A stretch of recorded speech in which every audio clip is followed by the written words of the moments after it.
Assalamualaikum warahmatullahi wabarakatuh. Bapak Ibu guru hebat, pada kesempatan kali ini saya akan memaparkan aksi nyata yang telah saya lakukan pada modul 1.4, yaitu diseminasi penerapan budaya positif di sekolah saya sendiri, yaitu UPT SMPN Kayu Adi nomor 15 Kepulauan Selayar.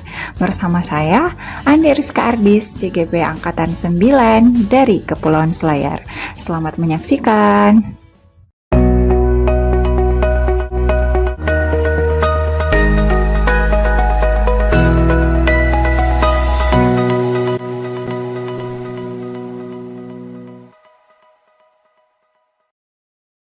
Adapun yang melatar belakangi dilaksanakannya diseminasi penerapan budaya positif ini yaitu sekolah adalah ruang bagi murid untuk menumbuhkan nilai-nilai kebajikan sehingga murid dapat mencapai kebahagiaan dan keselamatan. Penumbuhan nilai-nilai ini dapat dilakukan melalui penerapan budaya positif. Untuk itu, diperlukan kolaborasi antara semua warga sekolah. Berdasarkan hal itu, saya merancang tindakan aksi nyata ini dengan judul Diseminasi Penerapan Budaya Positif agar semua warga sekolah mengetahui dan memahami konsep inti budaya positif.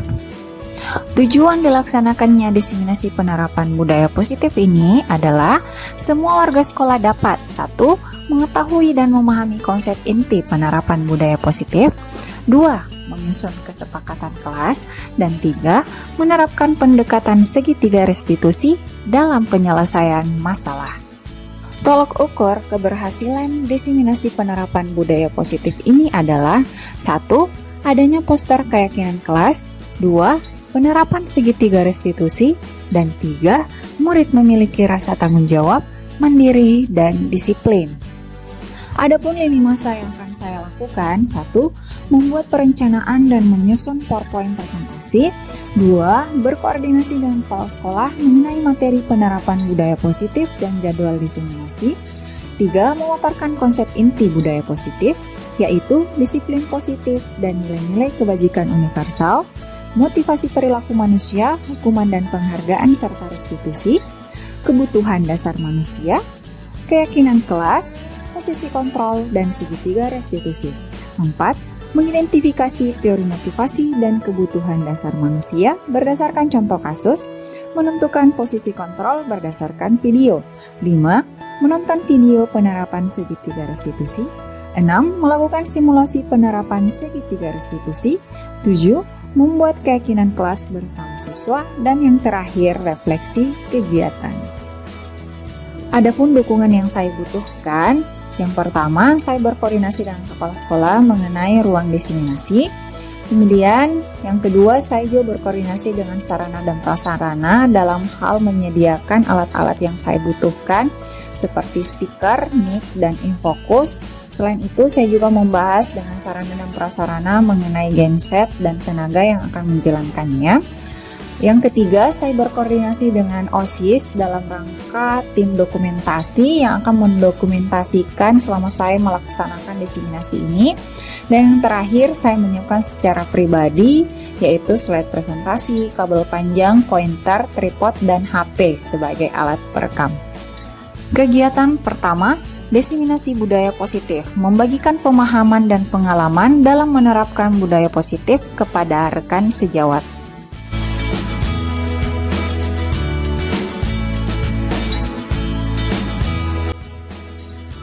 Bismillahirrahmanirrahim.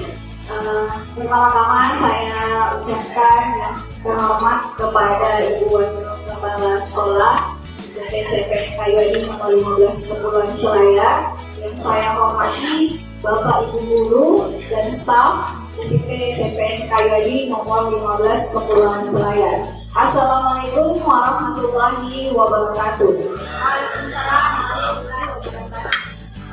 Terima kasih Bapak Ibu saya ucapkan karena telah menyempatkan waktunya untuk hadir di diseminasi penerapan budaya positif sebagai salah satu aksi nyata yang saya lakukan di pendidikan guru penggerak Angkatan 9, yaitu mendiseminasikan penerapan budaya positif kepada warga sekolah.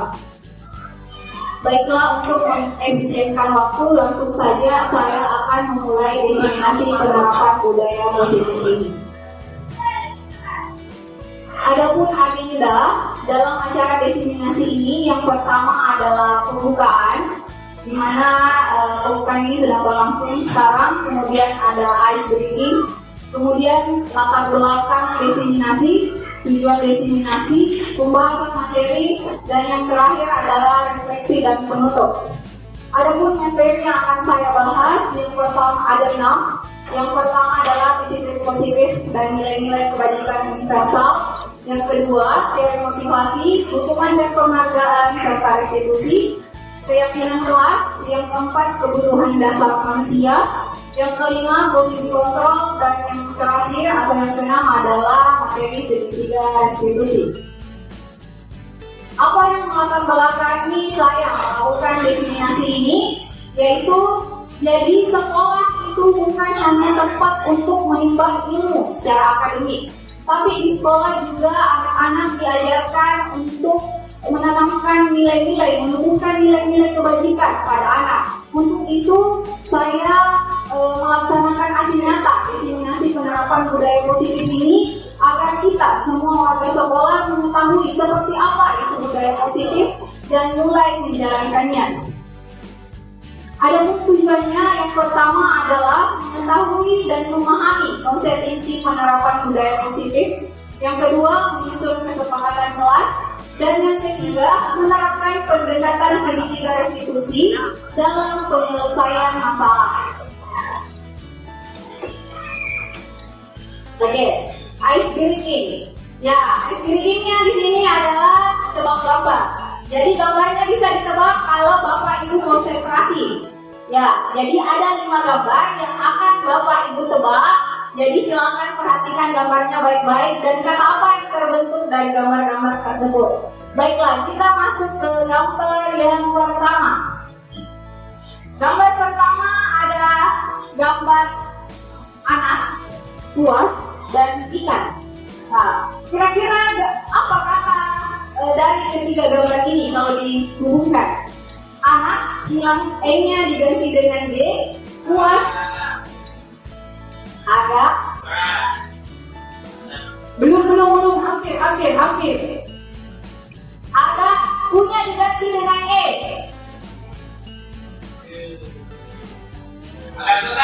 Salah. Ikan K-nya diganti dengan N. Oke, betul Ibu Novi sudah konsentrasi. Ada keasinan. Oke, jadi benar ya.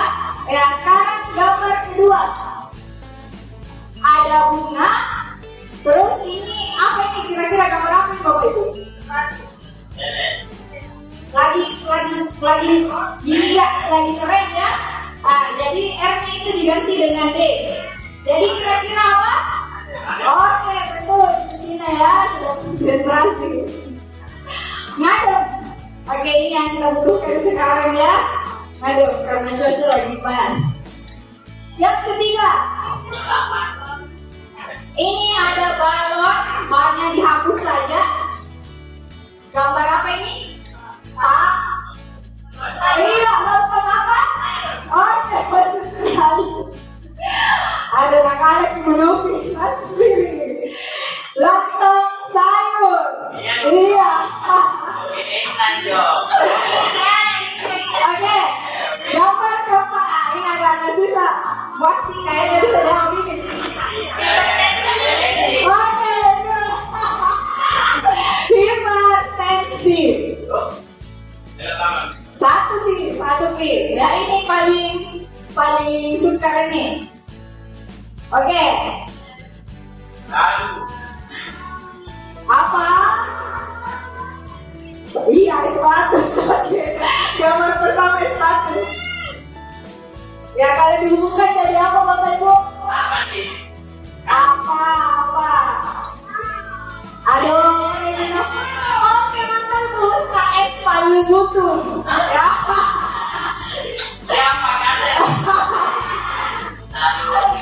Oke, jadi tadi SPG-nya untuk memfokuskan kita semua. SK butuhnya. Baiklah.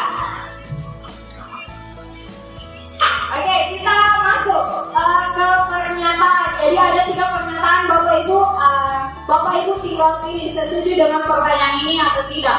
Yang pertama, hukuman dapat mendisiplinkan anak. Setuju. Tidak. Menurut Pak Alim, setuju atau tidak setuju? Setuju. Ya, Pak Alim setuju. Kemudian yang kedua, pemberian hukuman dengan hal positif seperti membaca atau membersihkan halaman sekolah dapat mendisiplinkan anak. Setuju atau tidak setuju? Setuju. Setuju? Ibu nih? Setuju. Kemudian yang ketiga, memberi penghargaan dapat meningkatkan motivasi belajar anak. Setuju atau tidak setuju? Oke, jadi jawaban ketiga ini sebentar. Bapak Ibu bisa jawab sendiri apakah benar bisa mendisiplinkan anak atau tidak setelah pembahasan materi ini. Baiklah, kita masuk ke materi yang pertama, yaitu disiplin positif dan nilai-nilai kebajikan universal. Apa itu disiplin positif? Jadi selama ini kita sudah tidak asing dengan disiplin, patuh terhadap peraturan. Tapi kalau ada kata-kata positifnya, ya disiplin seperti apa maksudnya? Jadi disiplin positif itu Bapak Ibu adalah penanaman nilai pada diri sehingga memunculkan motivasi intrinsik, yaitu motivasi dari dalam diri. Jadi bukan karena pengaruh lingkungan, tapi memang murni dalam diri kita.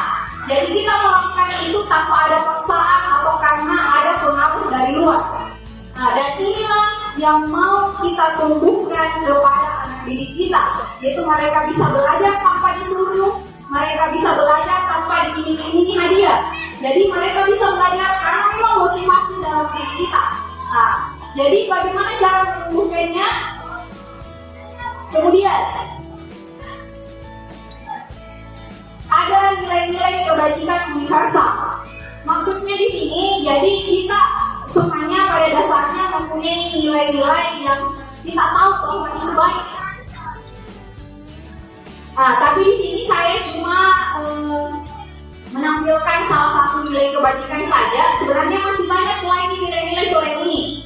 Tapi ini adalah nilai-nilai berdasarkan profil pelajar Pancasila. Selain nilai yang ada di atas, masih ada nilai-nilai yang lain lagi yang itu memang kita tahu bahwa itu adalah sesuatu yang baik, seperti jujur. Nah, jujur tidak ada di atas, tapi itu juga termasuk nilai-nilai kebajikan universal. Selain jujur, kira-kira apa lagi Bapak Ibu nilai-nilai kebajikan? Sabar. Oke. Bu Asti, nilai apa lagi selain sabar dan jujur? Perhatian. Oke, bertanggung jawab. Ibu Wahyu, selain itu kira-kira nilai apa lagi? Iya, sopan.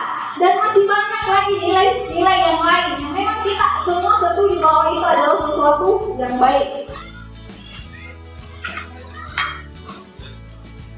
Kemudian pertanyaan pemantik. Sekarang Bapak Ibu, nilai-nilai kebajikan apa yang Bapak Ibu rasakan penting saat ini untuk ditanamkan pada murid-murid kita di kelas atau di sekolah? Mengapa? Oke, ada yang bisa berpendapat menurutnya Bapak Ibu nilai kebajikan apa yang perlu ditanamkan pada murid kita dan apa alasannya? Ada? Pak Ali mungkin?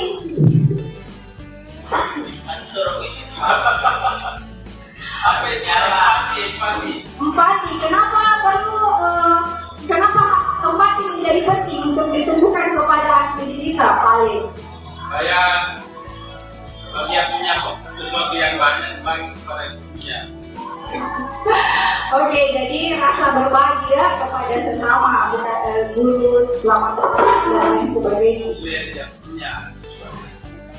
Oke, baik. Jadi saya rasa di dalam hati kecilnya Bapak Ibu semua punya nilai yang ingin ditumbuhkan kepada anak didik kita. Baik.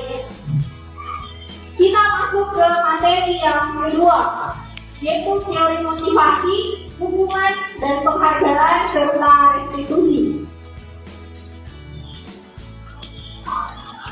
Oke, ada pertanyaan lagi, pertanyaan pemantik.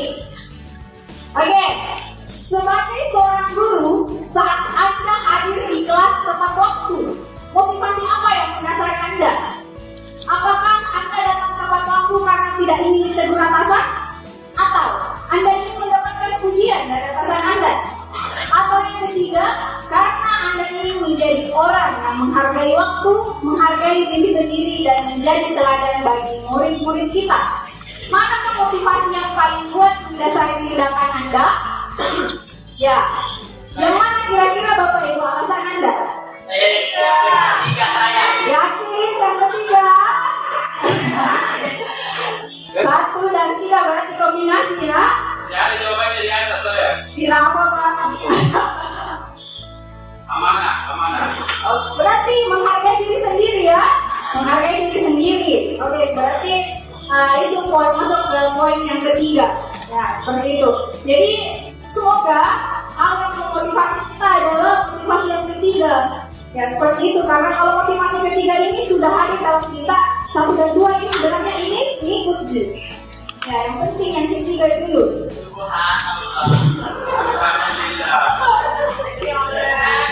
Oke. Teori motivasi. Jadi pada dasarnya tindakan yang dilakukan oleh seseorang itu pasti punya alasan. Ada 3 alasan seseorang melakukan sesuatu. Yang pertama, karena dia tidak untuk menghindari ketidaknyamanan atau hukuman. Jadi dia melakukan itu karena ya memang karena tidak mau dihukum, bawahnya dia memasukkan bajunya ke dalam celana koroknya karena tidak mau dimarahi Pak Fitra. Seperti itu, menghindari ketidaknyamanan. Kemudian yang kedua, ya untuk mendapatkan imbalan. Siapa tahu wali kelasnya mengingingi seperti itu. Kalau kalian bagus perilaku nanti nilainya tuntas. Nah, orangnya seperti itu. Nah, jadi bisa saja karena dia mau mendapat imbalan atau penghargaan. Dan alasan yang ketiga yaitu untuk menghargai diri sendiri.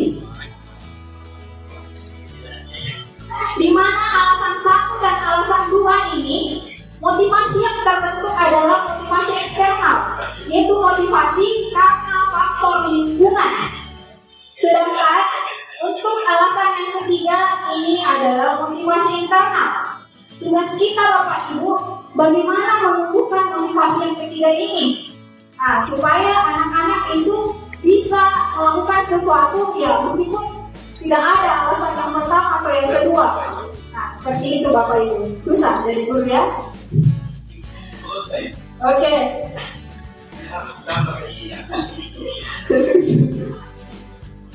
Oke. Hukuman tidak dapat menumbuhkan disiplin positif. Kenapa? Karena dengan menghukum sesuatu yang menyakitkan itu harus terjadi, baik fisik atau hati. Jadi umpamanya anak-anak terlambat, kemudian disuruh jalan jongkok, maka fisiknya yang sakit. Atau mungkin tidak disuruh jalan jongkok, tapi dicacat, dimarah-marahi, ya seperti itu, maka hatinya yang sakit. Maka tidak ada disiplin positif yang akan muncul. Dia malah takut dan membenci kedisiplinan.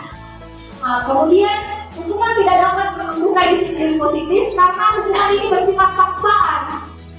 Dia dipaksa. Kemudian anak akan belajar untuk menyembunyikan kesalahannya. Umpamanya anak-anak yang di luar bajunya, kalau lihat guru di dalam bajunya, tapi kalau tidak lihat guru pasti akan keluar lagi. Karena itu tidak ada motivasi internal dari dalam dirinya. Kemudian anak akan merasa marah, rasa bersalah, dipermalukan dan merasa tak dihargai, sehingga hukuman ini tidak dapat menumbuhkan disiplin positif. Seperti itu Bapak Ibu.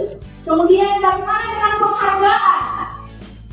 Ya, ternyata penghargaan juga tidak bisa menumbuhkan yang namanya disiplin positif. Kenapa? Karena penghargaan hanya efektif dalam jangka waktu pendek. Contohnya, jadi umpamanya guru A mengiming-imingi anaknya harus masuk bajunya ke dalam rok atau celana, maka nanti ketemu sama si guru A baru nak kasih masuk. Tapi kalau tidak bertemu sama guru A, tidak nak kasih masuk Ji. Artinya efektif dalam jangka waktu pendek Ji, bukan dalam jangka waktu panjang. Kemudian parahnya lagi, penghargaan bersifat menghukum. Contohnya seperti ini, si A dapat ranking 1, kemudian dia diberi hadiah oleh wali kelasnya, pokoknya buku favorit. Di semester 2, dia ranking 2, dia tidak dapat hadiah, maka dia akan merasa orang yang paling siap dalam hidupnya. Karena dia merasa orang yang paling dihukum, karena merasa ranking 2 tidak lagi dapat hadiah. Nah, karena dia mengharapkan hadiah itu, kapan sesuatu diharapkan kemudian tidak diperoleh, maka itu akan bersifat menghukum pada diri kita sendiri. Seperti itu. Dan penghargaan merusak hubungan. Bayangkan Bapak Ibu, umpamanya pas saya kasih hadiah, kemudian Pak Has tidak kasih hadiah, maka Pak Has akan iri. Pas saya kasih, maka dia akan menurun motivasinya untuk belajar. Dia akan merasa meskipun bagaimana cara belajar, dia tidak akan dapat hadiah. Seperti itu.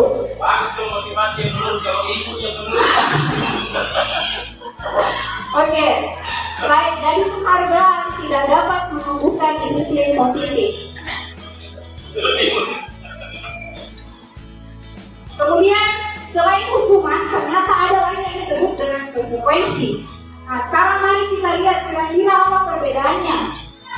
Oke, Bapak Ibu silakan dijawab. Ini termasuk hukuman atau konsekuensi. Berdiri dengan satu kaki karena tidak mengerjakan tugas. Hukuman atau konsekuensi? Hukuman? Oke, mari kita lihat. Hukuman ya. Lanjut. Mengecat meja yang dicoret-coret. Mari kita lihat. Oke, betul. Konsekuensi. Menambah belajar 10 menit saat istirahat karena telat masuk kelas. Konsekuensi atau hukuman? Oke, konsekuensi, betul ya. Dan terakhir, jangan jongkok karena ribut di dalam kelas. Hukuman. Oke, jadi apa perbedaannya hukuman dan konsekuensi Bapak Ibu? Bisa bikin semua identifikasi tadi. Jadi di mana letak perbedaannya?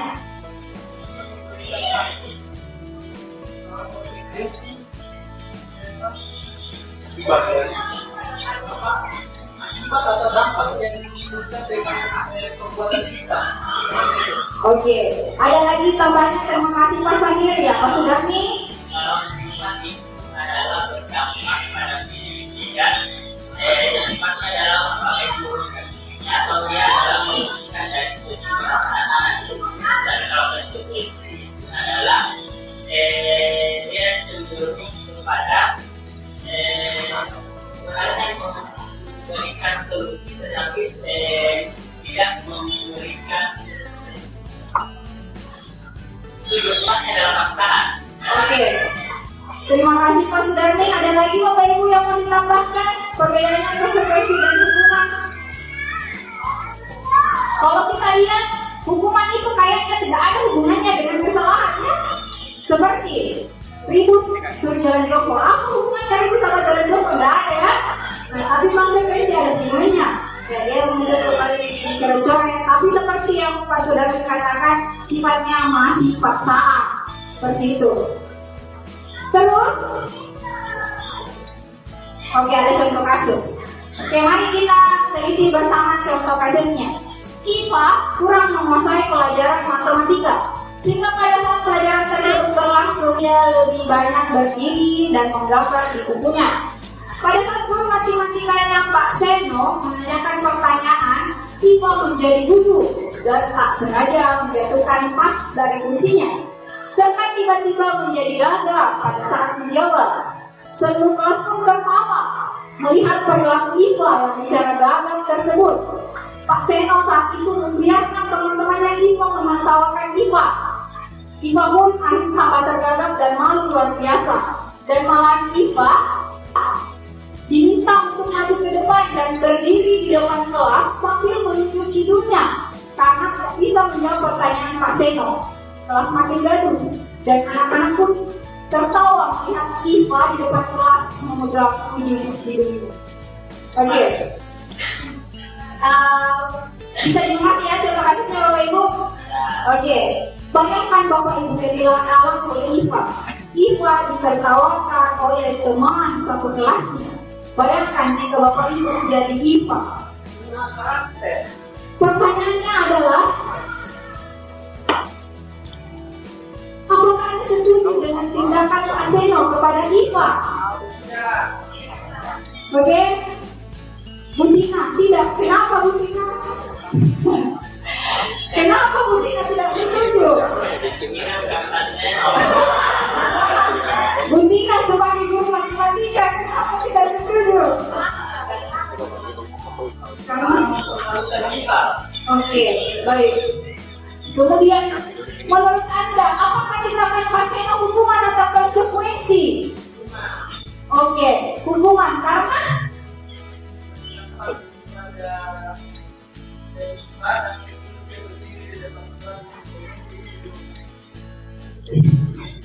ya, seperti itulah hukuman Bapak Ibu. Iya, tidak relevan, tidak menyelesaikan masalah pula. Sama masalah baru toh? Sebentar tidak pergi lagi sekolah IPA gara-gara malu-malu sama temannya. Soalnya kelas masih susah. Jika mereka dalam pintas menikah, ini ada Benar.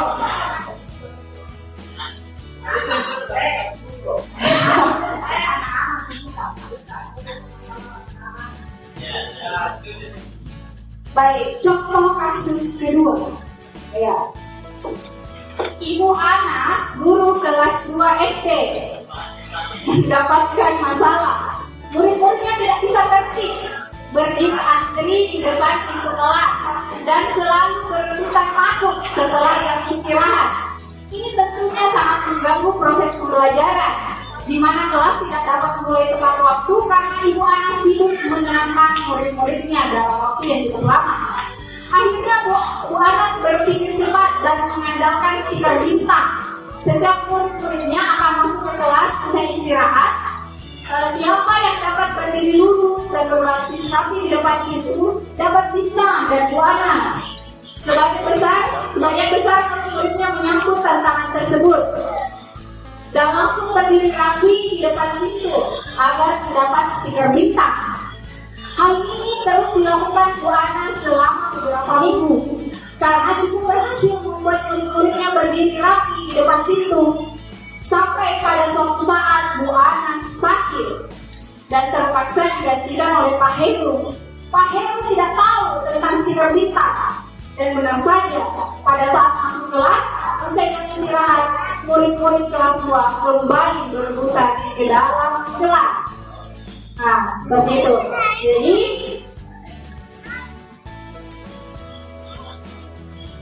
berdasarkan teori motivasi yang telah kita pelajari tadi disebutkan di awal, kira-kira apa motivasi murid kelas 2 ini bersedia antri di depan kelas?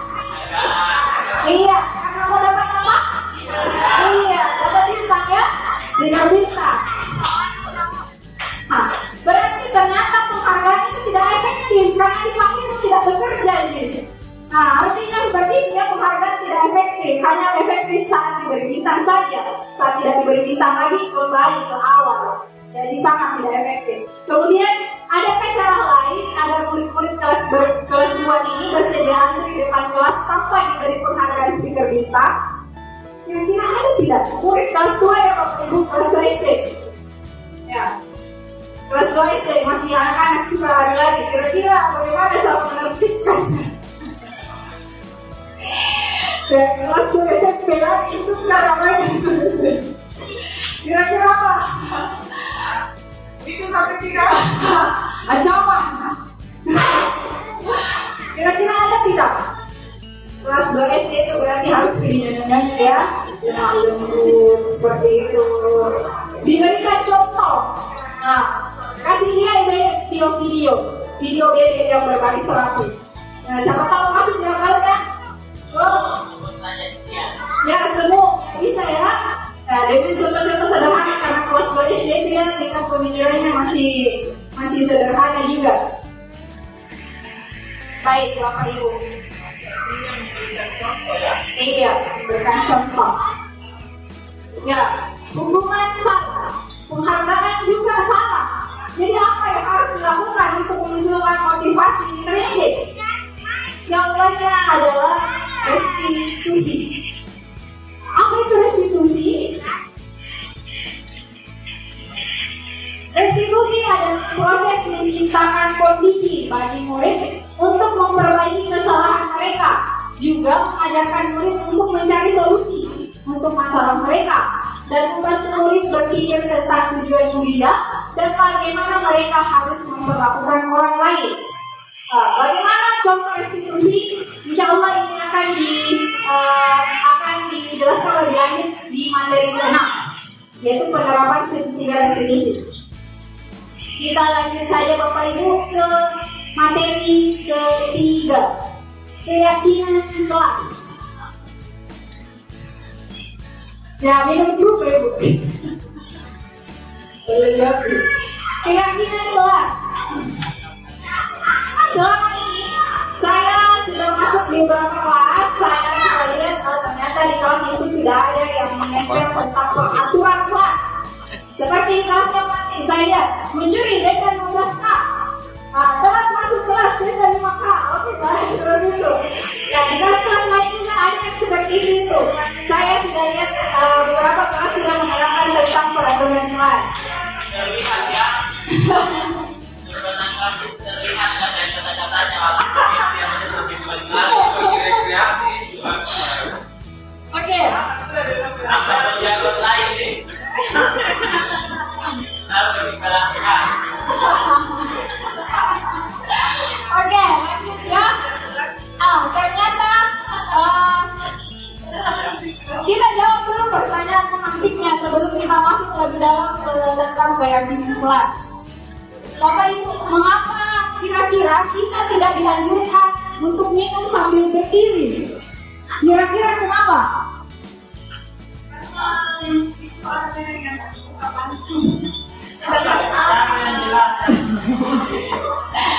Kesehatan ya? Kesehatan apa? Iya, ginjal ya. Kesehatan ginjal. Berarti kita tahu maknanya ya. Kemudian yang kedua, mengapa kita kalau keluar rumah harus kita menggunakan alas kaki, baik sepatu atau sendal? Untuk apa kira-kira kita pakai sepatu atau sendal saat keluar rumah? Apa untuk gaya-gayaan? Dipamer? Iya, buat pelindung ya. Jadi untuk pelindung keamanan. Kita tahu apa maknanya di sini. Jadi itu juga yang mau kita tumbuhkan sama anak didik kita itu melalui peraturan kelas kita. Mereka tahu kenapa kita menetapkan peraturan tersebut. Nah, jadi peraturan kelas Bapak Ibu itu sebaiknya diperbaharui menjadi sebuah keyakinan. Karena kalau hanya peraturan kelas saja, murid tidak tahu apa maknanya. Seperti kenapa kita harus masuk tepat waktu? Alasannya apa? Nah, kita harus memperjelas nilai yang terkandung dalam situ.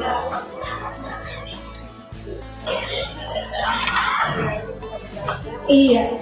Bagaimana cara membuatnya? Nah, pertanyaannya. Yang pertama Bapak Ibu, keyakinan kelas ini tidak boleh hanya dibuat oleh guru, tapi dibuat oleh semua murid di kelas tersebut. Nah,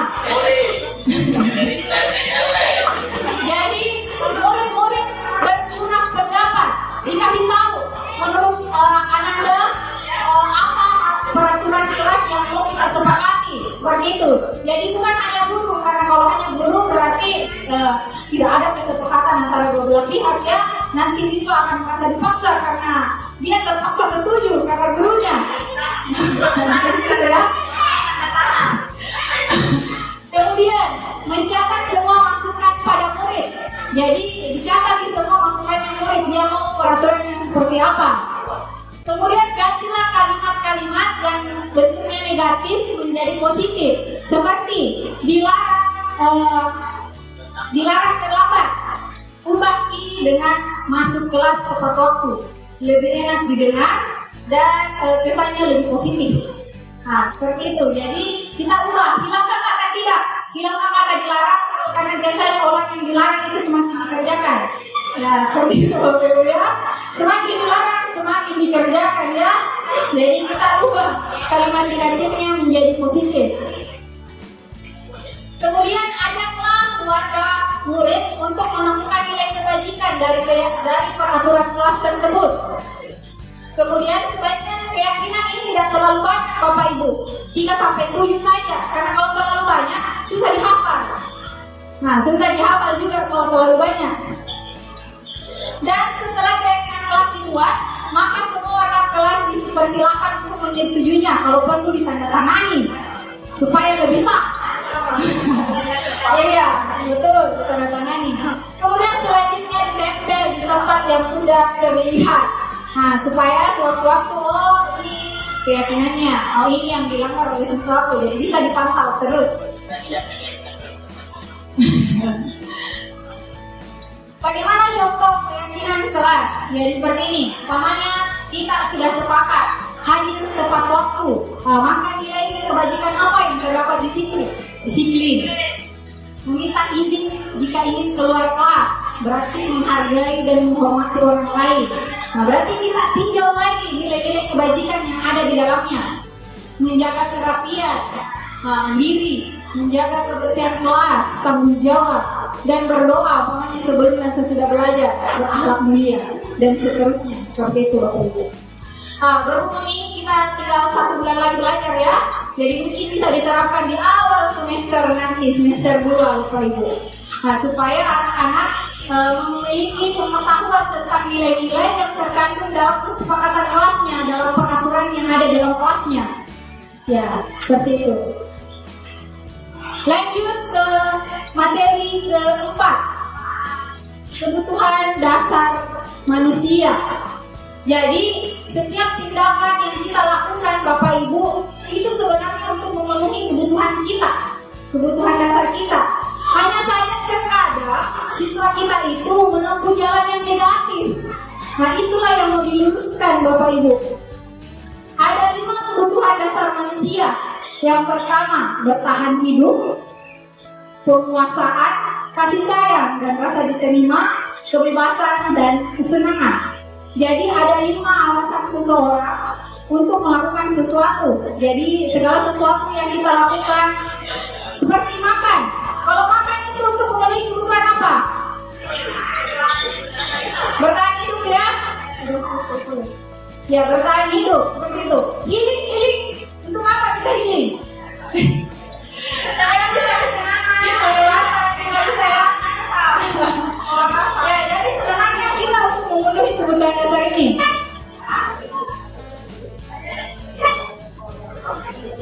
Oke, Bapak Ibu, contoh kasus lagi. Mari kita identifikasi. Dinda, seorang anak kelas 3 SD. Kelas 3. Begitu tiba di rumahnya setelah dari sekolah, Dinda menangis dan mengadu kepada ibunya bahwa dia benci pada Ibu Rani, gurunya. Menurut Anda, kebutuhan apa yang berusaha dipenuhi oleh Dinda jika jawabannya seperti ini? Oke, kita identifikasi. Ibu guru bilang, aku tidak boleh bersenandung sewaktu mengerjakan tugas. Katanya kelas harus tenang, tidak suara. Kan gak seru jadinya.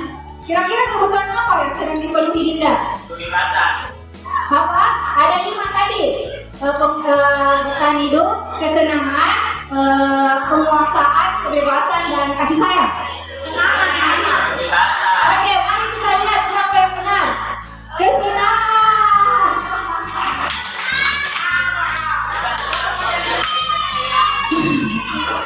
Oke, yang kedua, Ibu guru tidak menyapa aku hari ini, padahal aku pakai jam 3.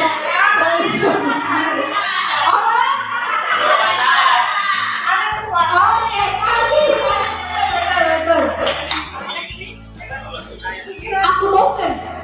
Masa belajarnya cuma gitu-gitu aja? Dengar ini dulu guru saja. Apa? Oke, kamu dewasa. Dan terakhir, aku sebel.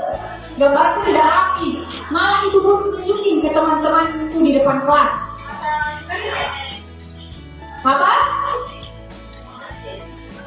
Jadi kakaknya jelek, baru gurunya kasih lihat aja nih sama teman-temannya. Apa? Permasalahan seperti itu ya. Jadi inilah Bapak Ibu, saat anak kita bermasalah, kita harus identifikasi dulu ini anak bermasalah karena sedang memenuhi kebutuhan apa sebenarnya. Kalau kita tahu kebutuhan apa yang sedang berusaha dipenuhi oleh anak didik kita, kita bisa memberikan tindakan yang tepat. Oh, dia sedang seperti ini, maka kita tahu, kita bisa cari penanganannya. Kalau kita tidak tahu kebutuhan apa yang berusaha dia penuhi, bisa jadi penanganan kita salah dan malah tidak menyelesaikan masalah. Seperti itu. Oke, lanjut. Materi kelima ya Bapak Ibu, posisi kontrol. Ada 5 posisi kontrol yang biasa dilakukan oleh guru ataupun orang tua dalam mengontrol anaknya.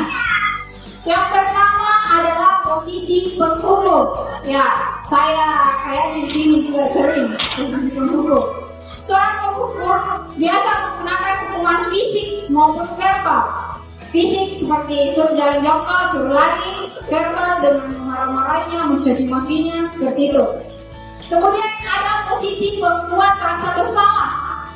Posisi ini guru akan menggunakan keheningan yang membuat orang lain merasa tidak nyaman, bersalah, dan rendah diri. Seperti itu. Kemudian ada teman. Guru mengontrol murid melalui persuasi atau ajakan seperti itu. Dan ada posisi pemantau, di mana guru mengontrol murid berdasarkan peraturan dan konsekuensi.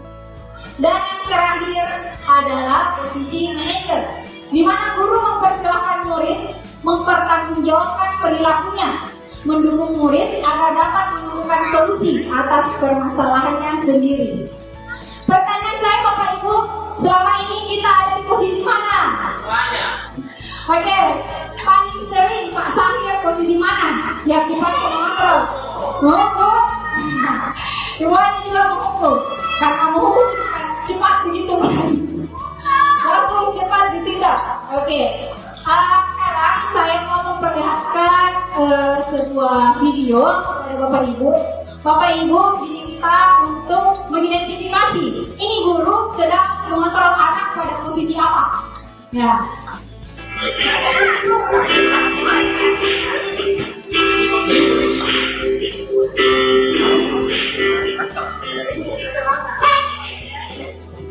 Oke, coba perhatikan lagi.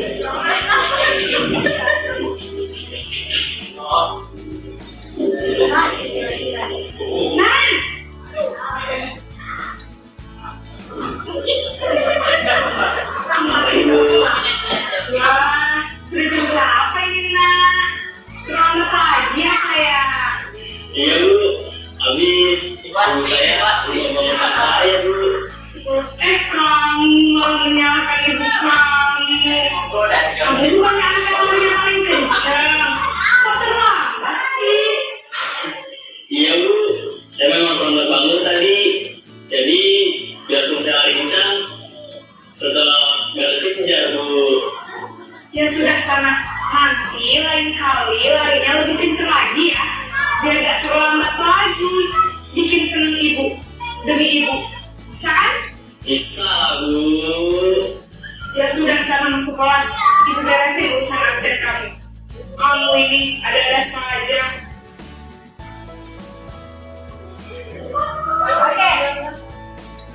Oke, jadi posisi kontrol itu ada 5: penghukum, pembuat rasa bersalah, teman, pemantau, dan manajer. Menurut Bapak Ibu, video pertama tadi ini posisi gurunya di posisi mana? Ya, posisi gurunya. Manajer apa? Manajer juga? Pak Sahir? Yakin? Yakin. Pasti. Membuat rasa bersalah. Oke, pembuat rasa bersalah itu biasanya dia memberikan keheningan yang membuat orang merasa tidak nyaman. Apakah tadi Naren merasa tidak nyaman? Di bombe. Apakah Naren tadi merasa tidak nyaman? Tidak ya? Nyaman itu? Nyaman aja. Oke, Bu Ani sudah benar bilang posisi teman. Dia menggunakan posisi teman, dia menggunakan kata-kata demi ibu ya, bisa kan? Nah, seperti itu. Dia menggunakan kata-kata persuasi, ajakan, seperti itu. Jadi itulah posisi teman contohnya. Jadi dia mengontrol murid melalui tindakan persuasi. Oke, mungkin video kedua sudah bisa ditebak Bapak Ibu. Oke, kita lanjut. 2.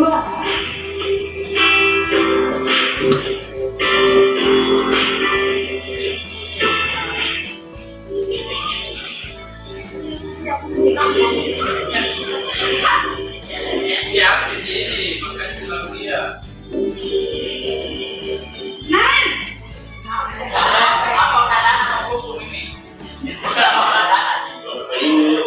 Naren, kamu kenapa terlambat lagi, nak? Ya Tuhan, Naren, kamu senang ya bikin ibu susah ya? Hari ini yang ibu bawa sekolah, nak. Disangka ibu tidak bisa membina kamu. Duh, gimana ini? Maaf Bu. Gusti Naren, kamu senang gak ya kalau ibu tegur bapak kepala sekolah? Terus, sekarang ibu harus tulis apa ini di buku absen? Ini kamu sudah sering terlambat loh. Ibu harus apa coba? Maaf Bu. Maaf sekali. Ya sudah, lain kali jangan bikin ibu susah lagi ya nak ya. Ibu tidak akan kuat lagi kalau kamu begini terus. Bisa jantungan kalau ibu tegur bapak kepala sekolah. Sana cepat, kelas. Maaf ya Bu. Maaf sekali.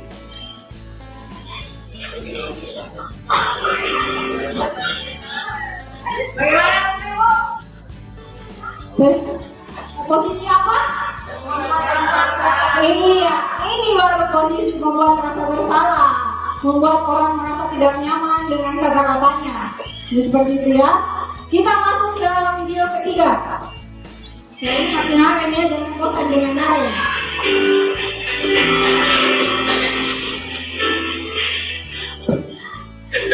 Sekolah.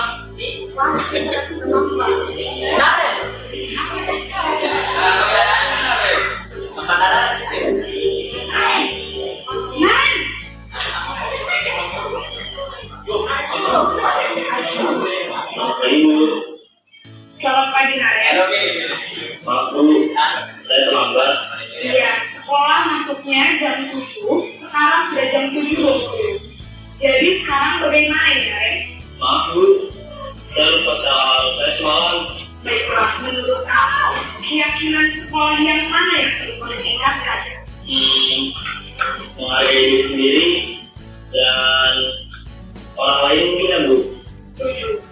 Jadi, apakah Naren meyakini prinsip saling mengerti tersebut? Iya Bu, saya meyakininya. Apakah Naren bersedia memperbaiki masalah keterlambatan ini? Bersedia Bu. Bagaimana kamu akan memperbaiki masalah keterlambatan ini? Saya akan coba untuk kita lupa menyetel alarm saya Bu. Baik. Kalau Naren menyetel alarm di rumah, ada orang yang kira-kira bisa bantu mengingatkan tidak? Ada Bu. Kata saya, Kak Emma. Ada lagi selain Kak Emma? Selain Kak Emma, ada ibu saya. Baik, jadi yang mengingatkan Naren adalah Kak Emma dan ibu kamu ya. Kira-kira akan mulai alarm kapan ya Naren? Setelah pulang sekolah, akan segera saya lakukan. Baik, jadi Naren akan setel alarm untuk bangun besok pagi dan akan diingatkan oleh kakak dan ibunda Naren ya. Ada lagi yang mungkin perlu dilakukan Naren agar tidak terlambat bangun lagi? Tidak ada Bu. Baik Naren, Terima kasih untuk kerjasama kamu. Sekarang kamu perlu kembali ke kelas untuk belajar. Baik Bu, terima kasih. Bagaimana Bapak Ibu? Posisi apa? Iya, manajer ya.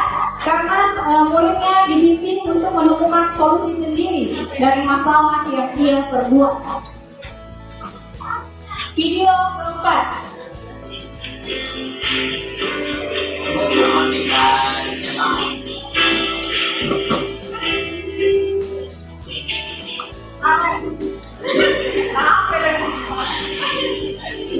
Kira-kira di guru dan guru apa? Kalian itu? Sini kamu. Selalu terlambat. Kamu deh, pasti terlambat. Aku, saya Apa? Apa coba? Alasan kamu apa? Kapan sih kamu? Sekalinya kamu jadi anak. saya Dasar pemalas. Kapok sih kamu. Sudah melakukan terlambat. Sana, kamu kuliah lapangan basket 2 kali. kenapa saya harus ke lapangan basket Bu?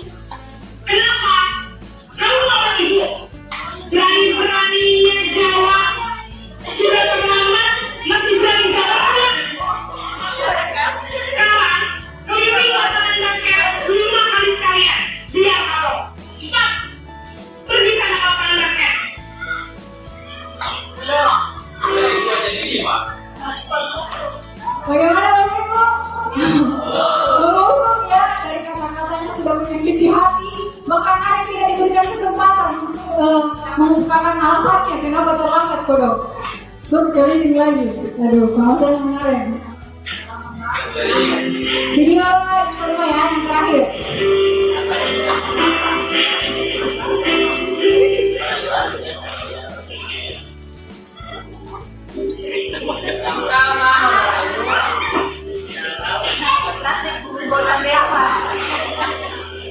Nan!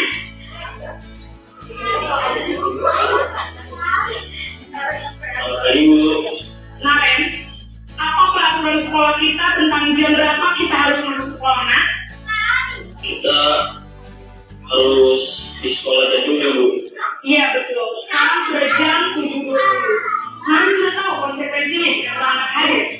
Paham Bu, saya harus tinggal kelas pas jam istirahat selama 20 menit. Iya benar, konsekuensinya demikian. Jadi nanti jam 9.30 pas istirahat, kamu harus tinggal di kelas, kerjakan tugas tambahan untuk ketertinggalan kamu, ya? Baik Bu.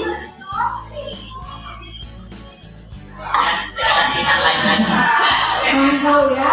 Nah, jadi memantau itu berdasarkan peraturan dan konsekuensi. Nadanya juga pakai nada datar. Ya, tidak dimulas-mulas, tidak membuat orang rasa bersalah, tapi memang berdasarkan peraturan dan konsekuensi. Oke.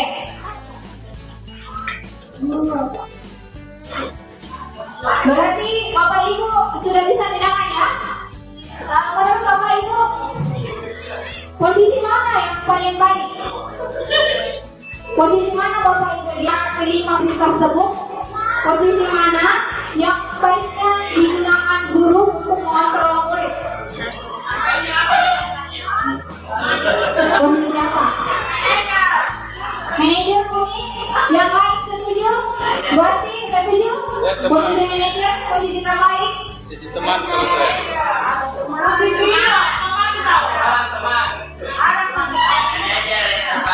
Yang benar berarti 1 Ji. Memantau? Teman. Apa? Iya, manajer Bapak Ibu. Kalau pemantau, memang tapi masih ada apa ya? Masih ada rasa peserta didik itu tidak bisa mencari sendiri solusi dari apa yang mereka perbuat. Itu kekurangannya pemantau.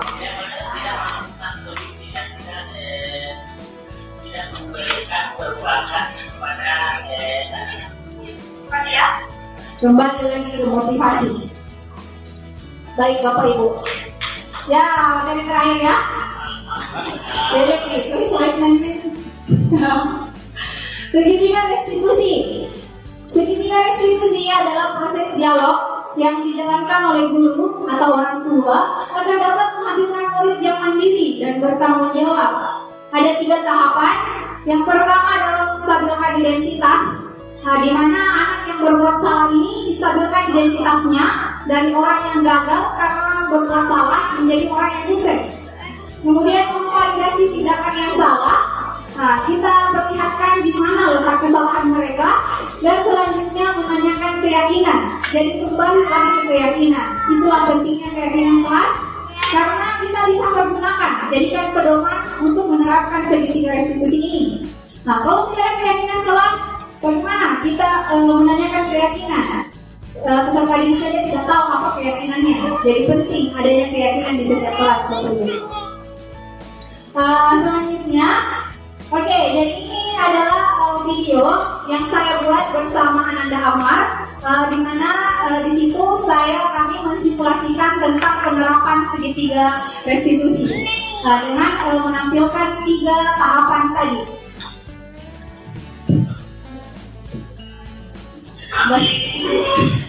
Modelnya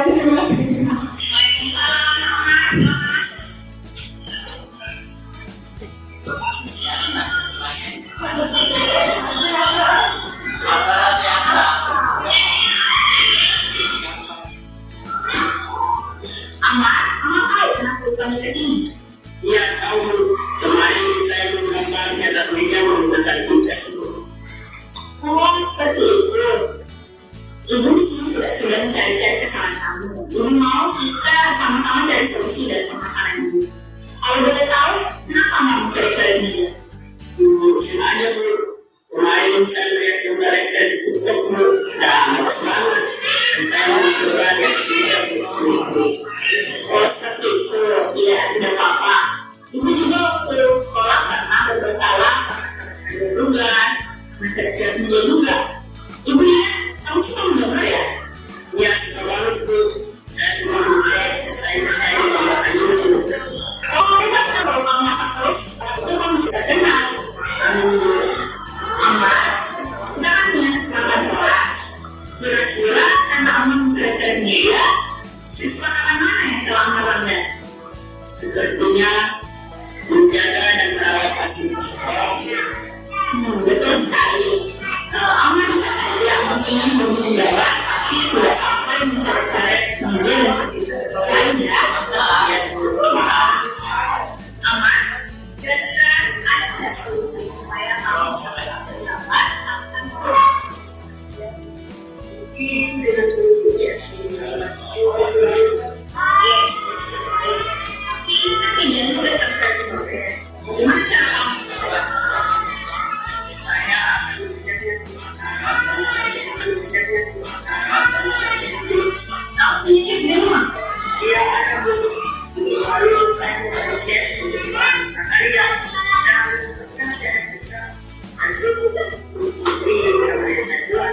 Akan kamu mengajarnya? Sebentar saya dulu. Oke, baik dulu ya. Sekarang kamu boleh ke kelas.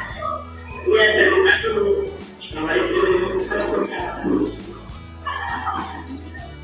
Jadi di penerapan segitiga restitusi, saat anak melakukan kesalahan, kita tidak langsung memarahi mereka, tapi kita tanyakan dulu alasan mereka, kenapa mereka melakukan seperti itu. Kemudian baru membimbing mereka, menanyakan keyakinan mereka, karena sebenarnya mereka tahu itu kalau mereka salah, dia tahu. Cuma kita perlu membimbing mereka untuk kembali ke jalan yang benar, untuk memahami kembali keyakinan yang mereka percayai. Nah, kemudian kita membimbing agar mereka bisa menyelesaikan masalahnya sendiri. Karena nanti karena itu bisa menumbuhkan motivasi internal dalam diri mereka. Itu bisa membuat mereka tersadar bahwa salah ternyata apa yang saya lakukan. Nah, dan mereka juga bisa menjadi orang yang bertanggung jawab. Nah, dan bisa mencari solusi dari masalahnya sendiri. Saya harap Bapak Ibu nanti kalau ada siswa yang bermasalah mungkin bisa diterapkan ini segitiga restitusi. Insya Allah.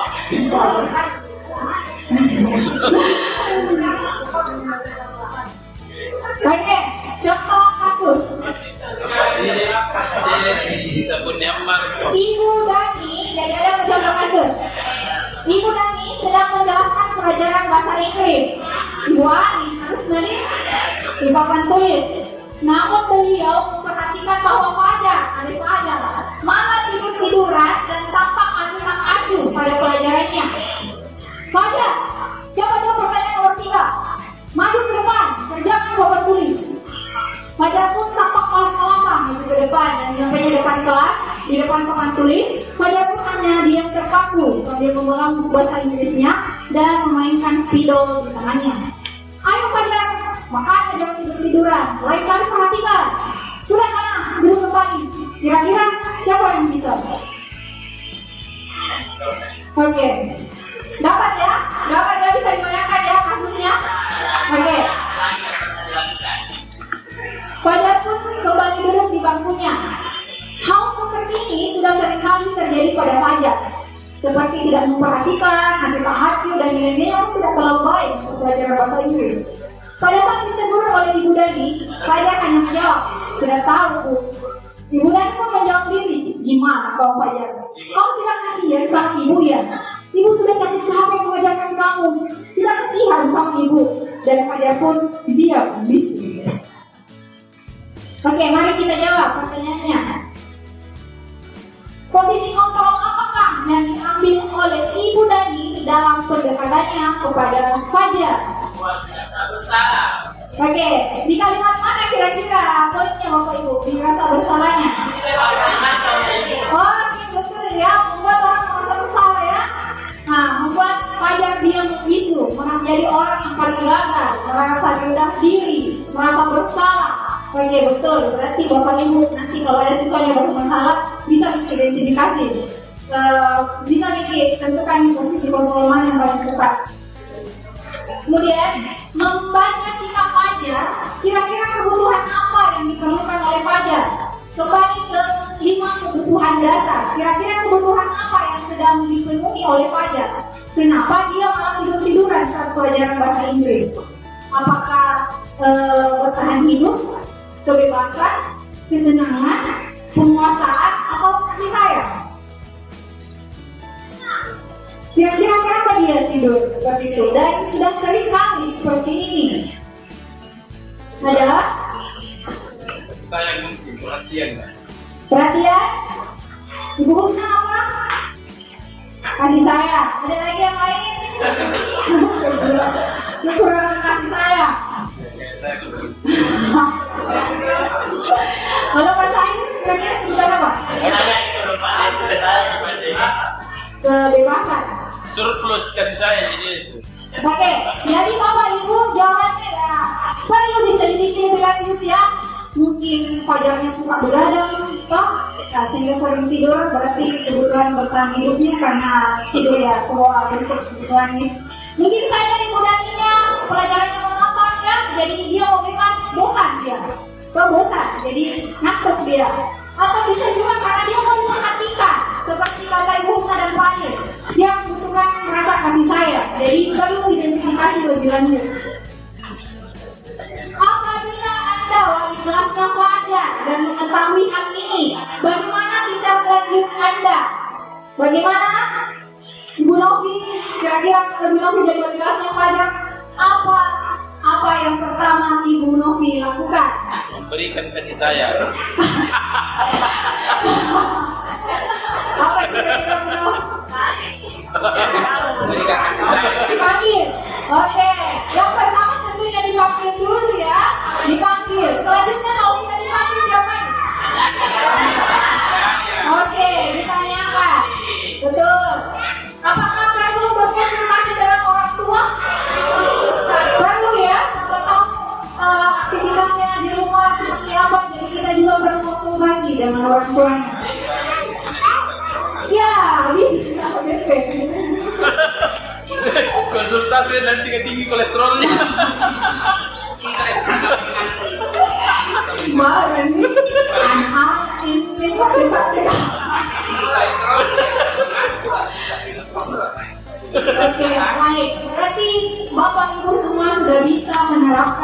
segitiga restitusi ini sudah bisa menentukan tindak lanjut jika nanti siswa-siswa kita ada yang bermasalah.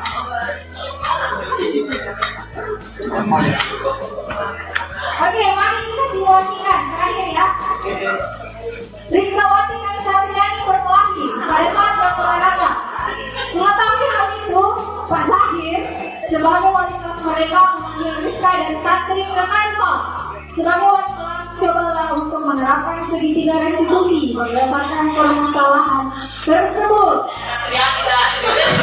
Oke, Bu Husna dan Bu Asti dan Satri dan Rizka bisa maju ke depan mungkin.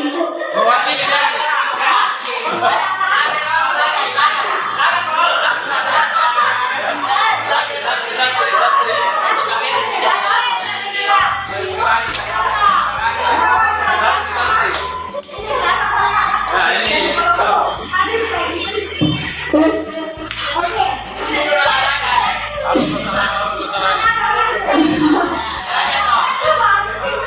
Ya, maju. Boleh.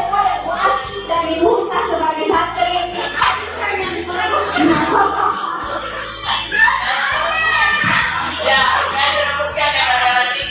Oke, jadi ini sudah ada di kantor ceritanya, jangan di syuting waktu berkelahi. Oke, ya Pak Syahid sebagai wali kelas apa yang Bapak lakukan?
Ya, ada dia menanyakan ke kelasnya apakah berkelahi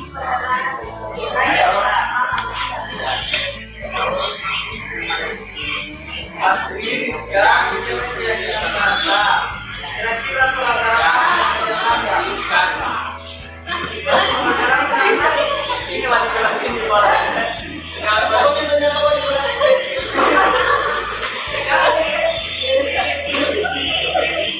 apa yang dengan berat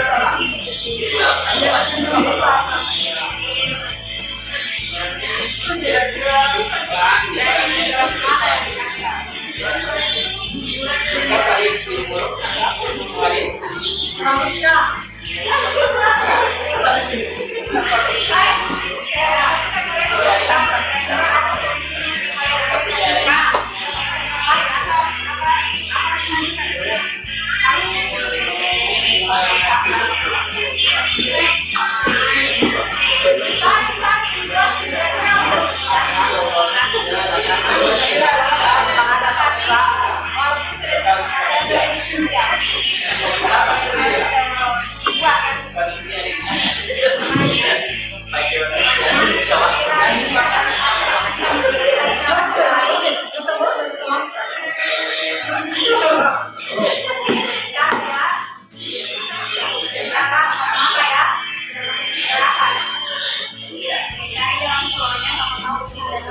Suruh berdiri apa?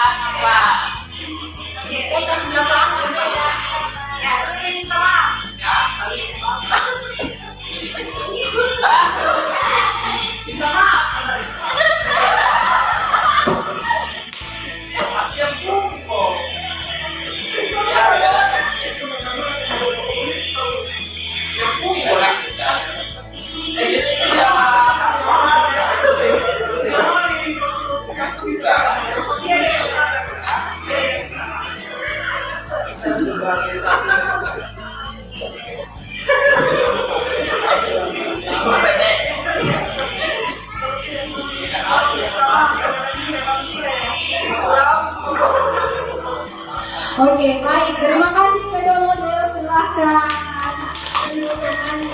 Oke.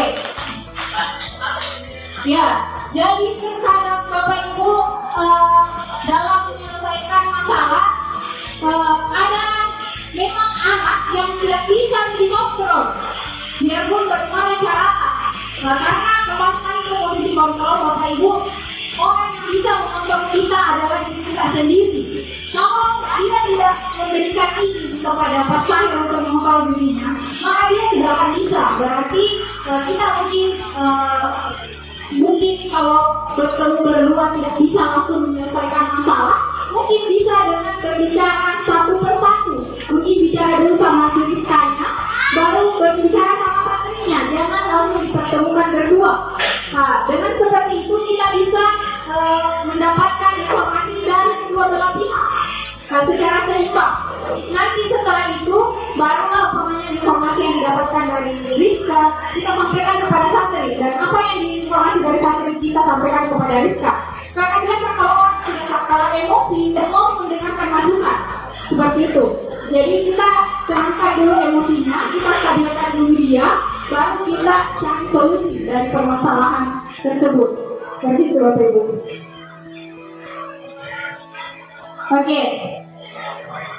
Oke, refleksi ya. Ini kegiatan terakhir. Oke, apakah hukuman dan penghargaan dapat menumbuhkan disiplin positif? Tidak ya, tidak. Oke, kemudian yang kedua, sebutkan 5 kebutuhan dasar manusia. Apa Bapak Ibu? 1. Oke, 2. 3. Oke, 4. Terakhir. Oke, sudah bisa ya. Di antara 5 posisi kontrol, posisi manakah yang sebaiknya diterapkan guru dalam mengontrol murid? Oke, manajer mengapa Pak Sahir?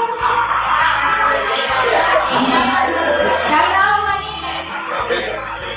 Oke, karena siswa bisa mandiri menyelesaikan masalahnya. Dan yang terakhir, apa saja tahapan segitiga restitusi? Menstabilkan identitas. 2. Memvalidasi tindakan yang salah. Dan yang ketiga, keyakinan. Baik Bapak Ibu. Oke, terima kasih Bapak Ibu atas waktunya hari ini telah bersama saya di acara Destinasi Penerapan Budaya Positif. Semoga kita bisa saling berkolaborasi menerapkan budaya positif di lingkungan sekolah kita di SMP Kayadi nomor 15 Kepulauan Selayar. Saya ucapkan alhamdulillahirobbilalamin. Saya tutup. Wassalamualaikum warahmatullahi wabarakatuh. Berikut adalah beberapa dokumentasi kegiatan selama proses diseminasi yang saya lakukan.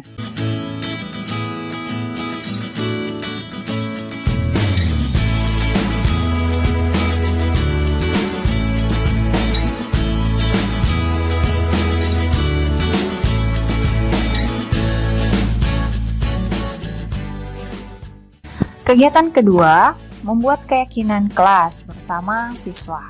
Di sini saya mengimplementasikan konsep keyakinan kelas dalam modul budaya positif di lingkungan kelas. Bismillahirrahmanirrahim.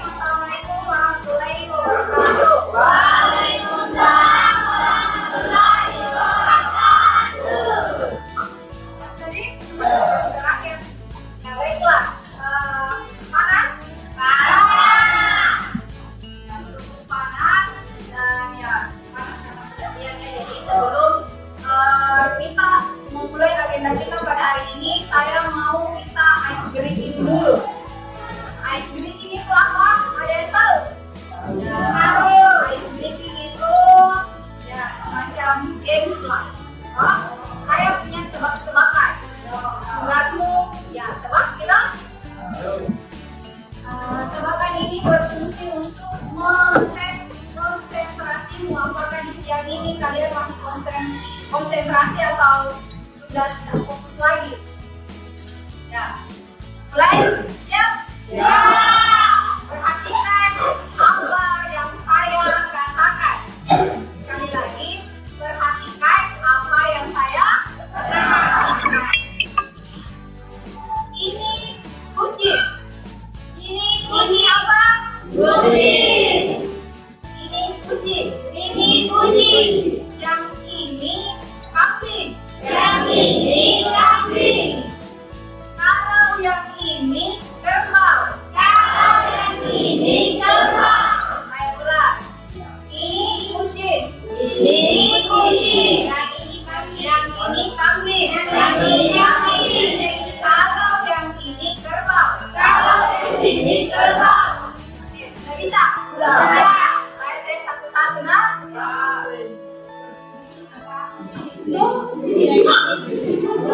Iwan, ini apa?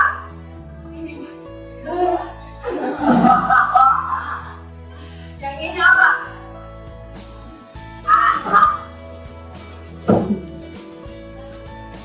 Tahu. Kandi, yang ini kambing. Kalau ini kurang fokus. Karina, ini apa?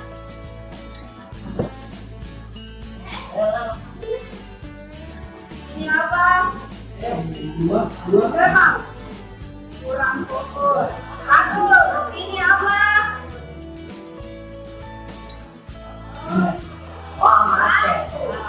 Ini apa? Kurang fokus. Saya ulang, nah. Dengarkan apa yang saya katakan. Jadi dengarkan apa yang saya katakan. Dengarkan saja, nah. Dengarkan, nah. Ini kucing, nah. Kalau ini kucing. Yang ini Sahrul, yang ini kambing. Kalau yang ini kerbau. Oke? Ya, Sahrul. Sahrul, jadi tanya apa? Apa? Kerbau. Ini, kalau ini saja. Kerbau. Kurang fokus. Ini apa?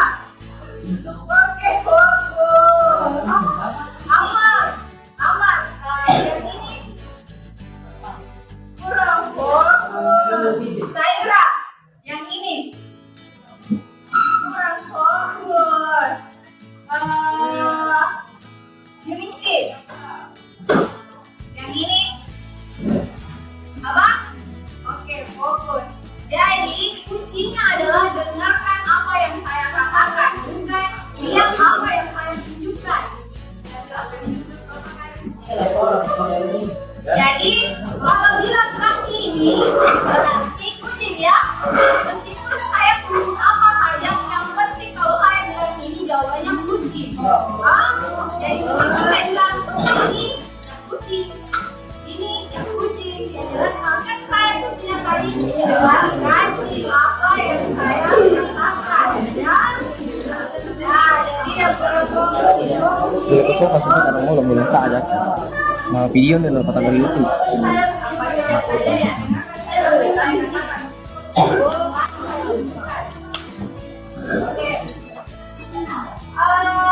Itu hitam kamu.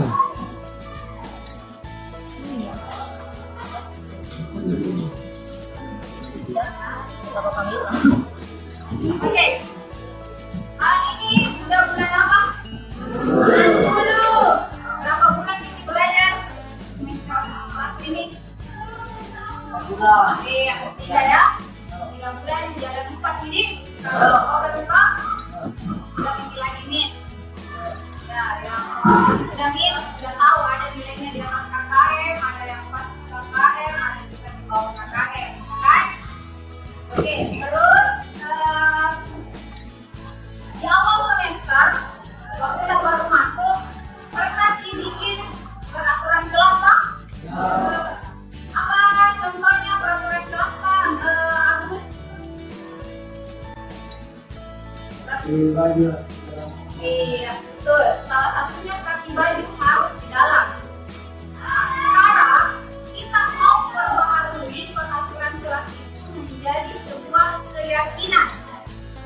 keyakinan kelas.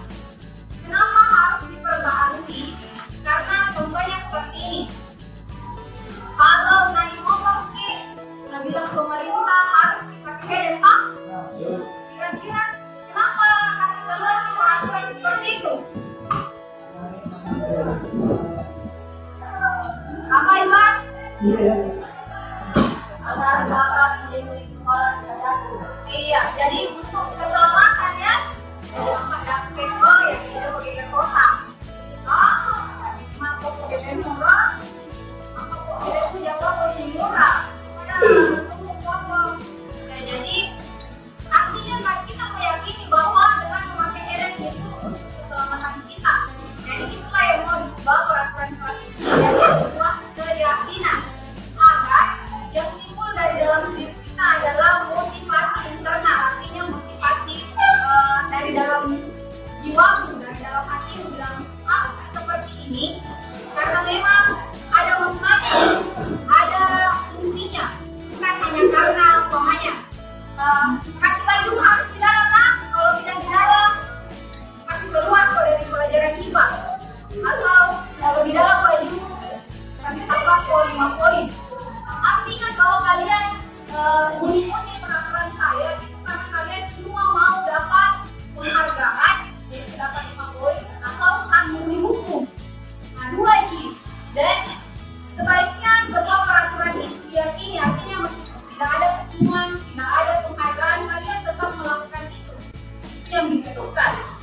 Jadi meskipun nanti saya bilang masih baju munah, nah meskipun tidak kasih poin, hukum Joko juga tetap juga kasih masuk baju munah. Itulah yang mau kita terapkan pada hari ini, yaitu membuat keyakinan kelas. Jadi saya akan membagikan sticky note. Akan membagikan sticky note kepada kalian. Satu orang satu. Silakan tulis satu buah keyakinan di kertas ini yang mau kita sepakati. Nah, jadi tulis menurutmu apa yang bagus diterapkan di dalam kelas kita supaya kelasmu itu menjadi kelas yang nyaman, aman, dan tanpa tekanan. Seperti itu. Kira-kira apa yang bagus kita kamu tulis di sini? Cuma satu saja ya. Ya, silahkan tulis satu.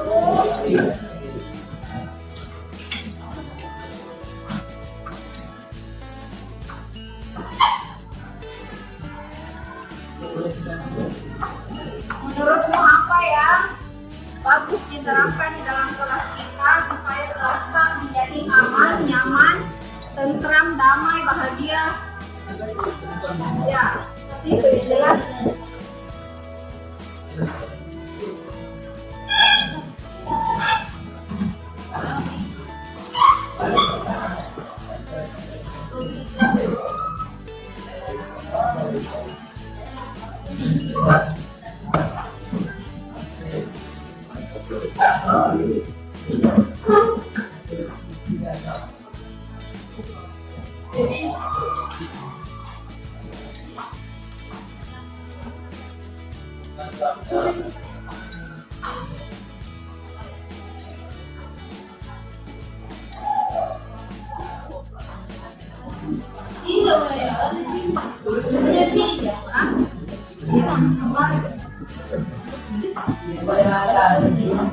Ya, terserah kita yang menurut apa yang kalau sudah silahkan ditempel di atas.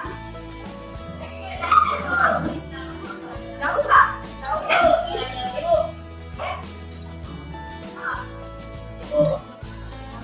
Ya, kalau sudah silahkan naik, tempel di papan saya.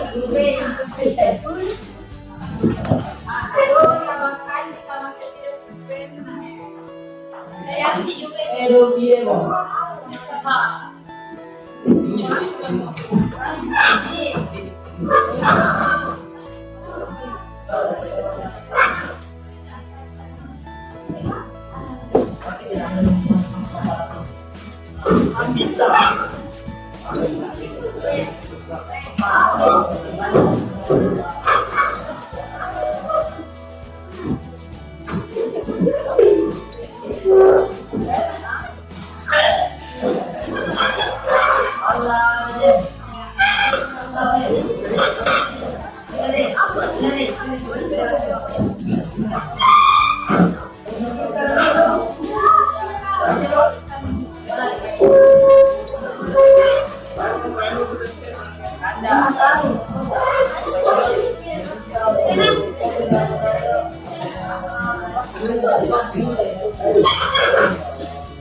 Tidak boleh buat yang lain dalam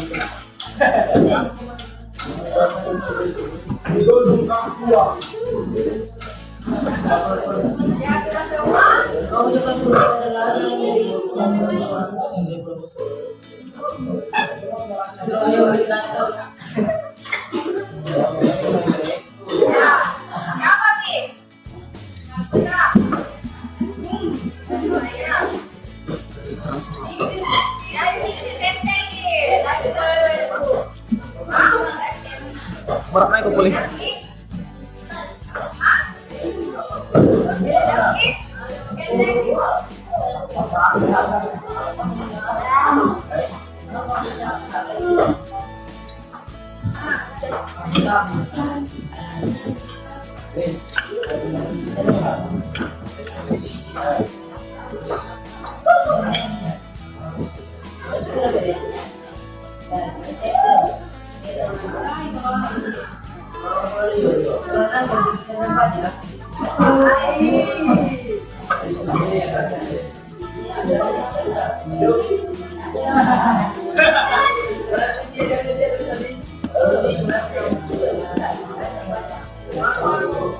Oke, siap?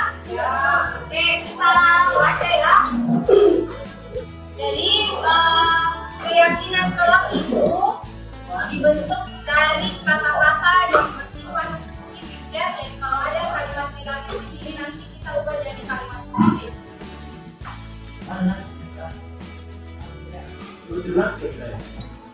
Tidak boleh ribut di dalam kelas. Nah, jadi ini kan ada kata tidak ya.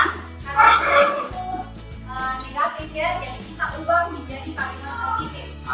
Tidak ribut di dalam kelas menjadi menjaga ketentraman kelas. Hah?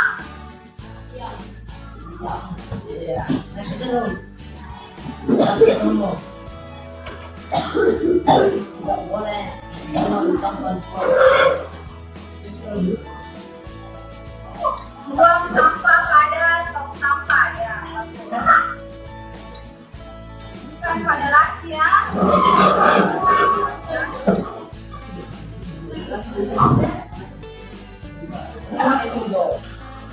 Iya, karena ini kan banyak banget, nanti kita sebutkan jadi ya paling banyak berapa. Tahu ada yang sama-sama. Tidak boleh ribut kalau di dalam kelas sama ya, berarti sama nomor 1. Sama juga. Tidak boleh makan di dalam kelas.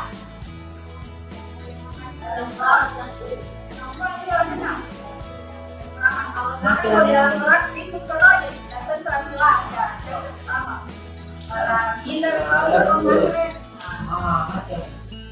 Tidak boleh membuang sampah ya sama. Jika guru menjelaskan tidak ada yang bicara kecuali diminta. Oke, bagus ya.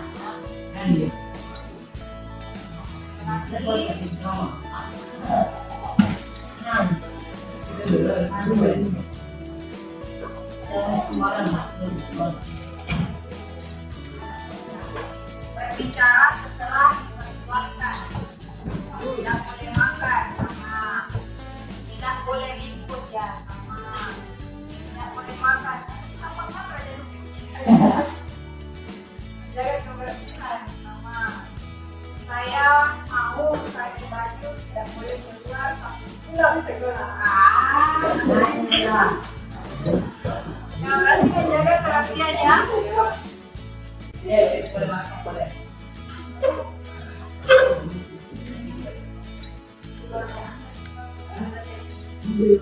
Tidak boleh makan lagi.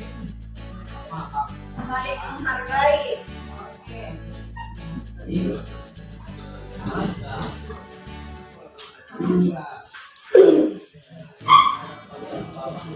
Saling menghargai itu artinya kalau umpamanya Kandi itu tidak ada pulpennya, terus Dewi buat pulpennya, Kandi tidak boleh langsung mengambil pulpennya Dewi, harus kau minta izin dulu karena harus kau hargai temanmu, karena pulpenmu, oke, saling menghargai. Dapat kasih gua. Harus saling menghormati sesama teman, saling menghargai dan menghormati.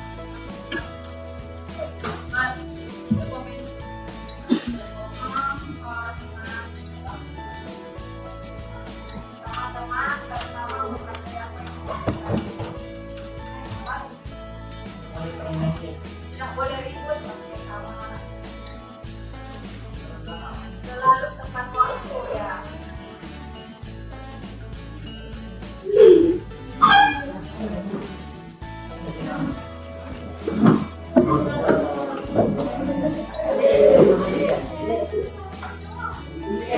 Selalu tepat waktu, baik kalau masuk ke kelas maupun dalam melakukan tugas. Jaga kebersihan.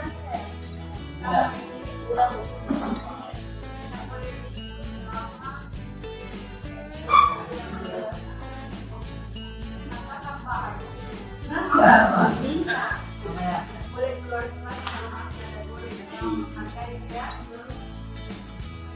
Boleh berisik juga.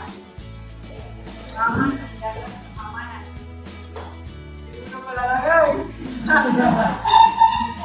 Ya, teraman ya, masuk lagi teraman ya. Saya ingin kelas kami bersih, oke. Berarti ini jangan membuat sampah pada tong sampah ya, jangan kebersihan saja.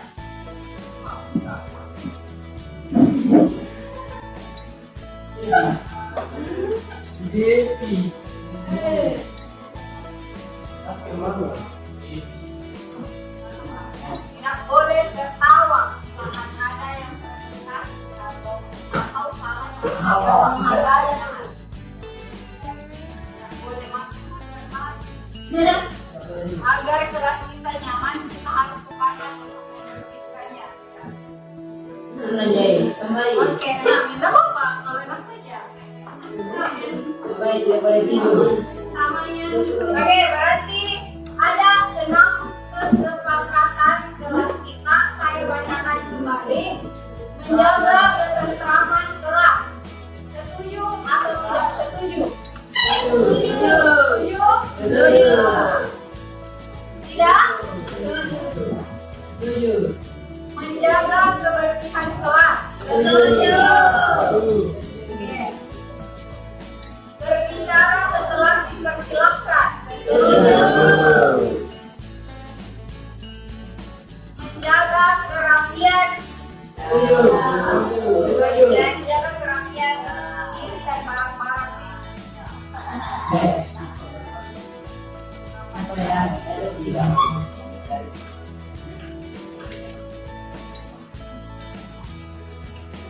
Ya, jadi ini kan kita sering sekali di sini di kelas bilang pennya bilang setuju. Iya, hargai kerapian diri dan kelengkapan pribadi. Kamu prioritas. Setuju nomor 4? Setuju. Saling menghargai dan menghormati. Ya, saling menghargai dan menghormati. Panggil namanya temanmu dengan namanya, bukan namanya bapaknya, bukan namanya siapa. Selalu tepat waktu. Tidak. Apa alasanmu tidak setuju ini? Karena saya tidak tepat. Selalu tepat waktu. Setuju karena Selalu tepat waktu. Bagaimana setuju dan tidak?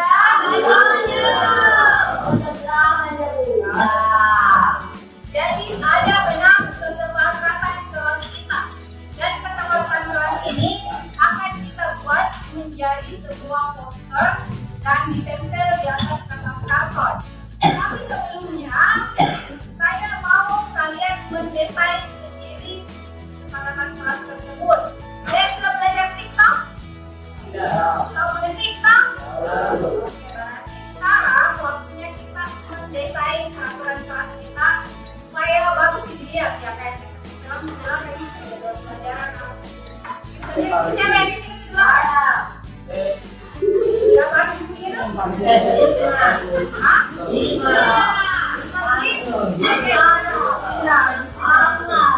Oke, sekarang kalian yang belajar sendiri ya, saya sudah bawakan kalian laptop.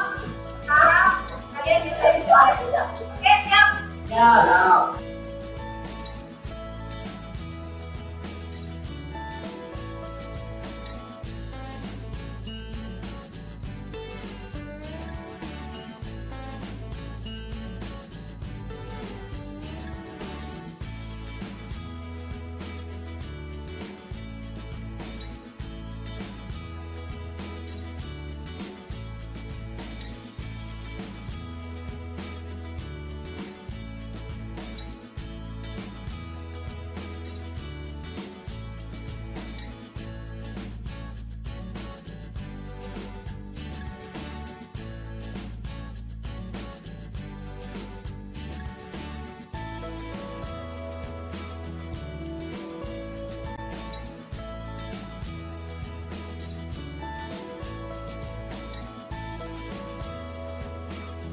Berikut adalah beberapa dokumentasi kegiatan selama proses pembuatan keyakinan kelas.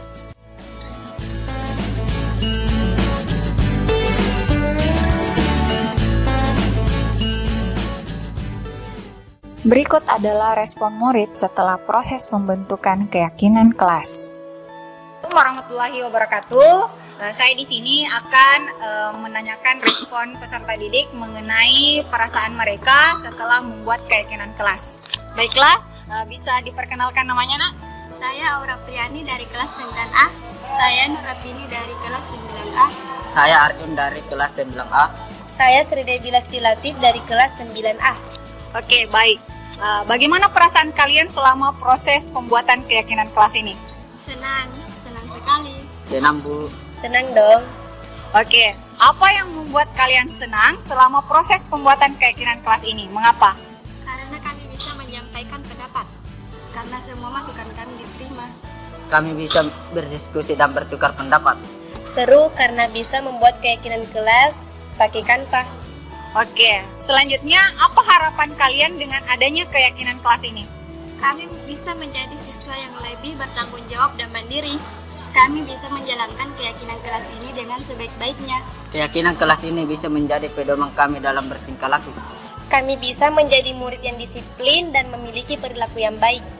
Oke, baik. Terima kasih atas respon kalian. Ibu ucapkan Assalamualaikum warahmatullahi wabarakatuh. Waalaikumsalam warahmatullahi wabarakatuh.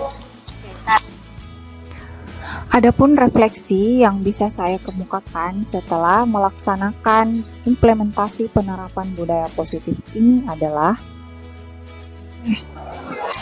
fact. 1. Pelaksanaan diseminasi penerapan budaya positif dilakukan di UPT SMPN Kayuadi nomor 15 Kepulauan Selayar pada hari Selasa 24 Oktober 2023 dengan jumlah peserta 14 orang. 2. Pembuatan keyakinan kelas saya lakukan bersama murid-murid kelas 9A pada tanggal 18 Oktober 2023. Feelings. Perasaan saya setelah melaksanakan aksi nyata ini, saya sangat bahagia karena dapat membagikan pengetahuan yang saya dapatkan di pendidikan guru penggerak angkatan 9. Selain itu, saya sangat senang melihat antusias murid dalam proses pembuatan keyakinan kelas. Findings. Diperlukan kolaborasi antara semua warga sekolah dalam penerapan budaya positif. Untuk itu, semua warga sekolah perlu mengetahui dan memahami konsep inti budaya positif. Future. 1. Setiap kelas membuat keyakinan kelas. 2. Saat terjadi permasalahan yang melibatkan murid, guru perlu mengidentifikasi kebutuhan dasar yang berusaha dipenuhi oleh murid, memposisikan diri sebagai manajer, dan menerapkan segitiga restitusi. Adapun rencana tindak lanjut mengenai pengimplementasian penerapan budaya positif di lingkungan kelas maupun di lingkungan sekolah adalah 1. Berkoordinasi dengan kepala sekolah untuk mulai menerapkan budaya positif di sekolah. 2. Memperbaharui peraturan kelas yang telah ada di masing-masing kelas menjadi keyakinan kelas. 3. Berkolaborasi dengan rekan sejawat mengenai langkah-langkah yang perlu ditempuh untuk menerapkan budaya positif baik di kelas maupun di sekolah. Demikian penerapan budaya positif yang telah saya lakukan di sekolah saya sendiri, yaitu UPT SMPN Kayuadi nomor 15 Kepulauan Selayar. Terima kasih telah menyaksikan. Saya Andi Rizka Ardis SPD, CGP Angkatan 9 dari Kepulauan Selayar. Salam guru penggerak. Tergerak, bergerak, menggerakkan. Wassalamualaikum warahmatullahi wabarakatuh.